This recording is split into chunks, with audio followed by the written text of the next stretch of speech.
তো আজকে আমি দেখাবো পেইন্ট সফটওয়্যারে একটি ইন্টারেস্টিং স্নেক ডিজাইন। তো সবার প্রথমে আমি একটি রাউন্ড শেপ ড্র করে নেব, তারপরে এটার ভেতরে আরেকটি ড্র করে নেব, মানে দুটো চোখ আর্ট করে নেব।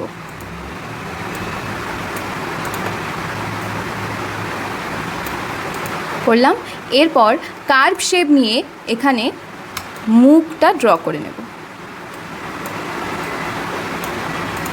এরপর নাক ড্র করে নেব।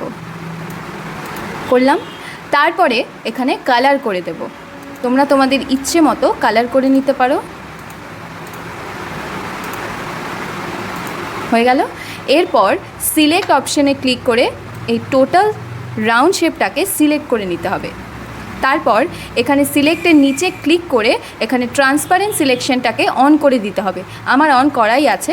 তারপরে সিলেক্ট থাকা অবস্থায় শিফট প্রেস করে মাউসের লেফট ক্লিক ধরে আমি এভাবে ঘোরালেই দেখো ইন্টারেস্টিং স্নেক ডিজাইন রেডি।